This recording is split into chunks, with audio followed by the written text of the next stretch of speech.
Bangod sa pamahog nga dala sang African swine fever, backyard hog racers sa hotspot area sang suspected ASF nagakabala na sa ila palangabuyan. Border control checkpoints ginpatuman na sa mga entry kag exit point sa barangay Bita Norte, Oton. Ini ang gintutukan ni Daryl Marie Sarmiento.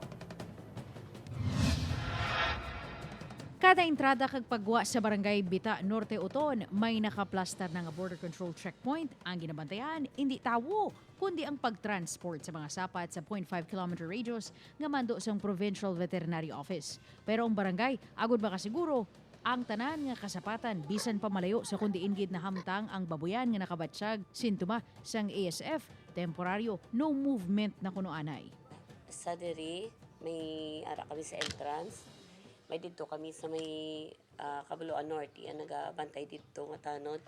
Then, daw nag-coordinate naman kami to sa Bitasor nga mabantay naman sila dito. Sa backyard hog racers sa barangay, naglabot na ang mga ini sa 5 kagatos. Gani in kaso maduktan sang ASF, kapyerdihan gid ang guwa sang mga manugbaboy. Ang isa gani ka manugsagod baboy, kahapon, kwarta na, nangin bato pa. Pakilaw na namon nga mo baboy, galing kay ti na nga mayara nga sa suspected sa Bita Norte, tigin pa dara na lang puli.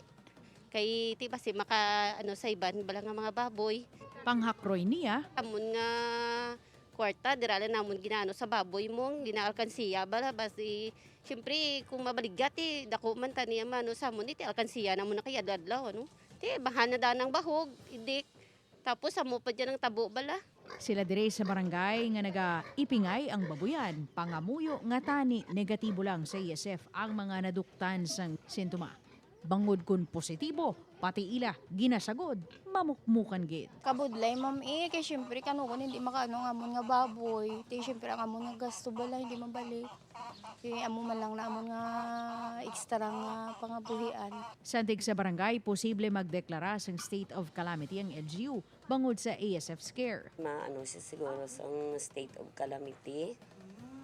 Then, maybe amon, mahimo lang kami resolution siguro.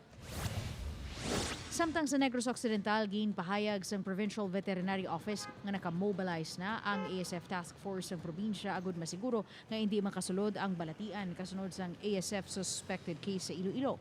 Hugot nga ginabantayan sang task force ang entry ports, temporaryo nga ipatuman ang pagdumili isang pagsulod sa mga baboy kag pork products gikan Panay kag Guimaras. Ang aton nga governor nag-issue sang memorandum to all local chief executives nga temporarily banning anay ang pagsulod diri sang produkto nga halin sa Panay kag sa Guimaras, no?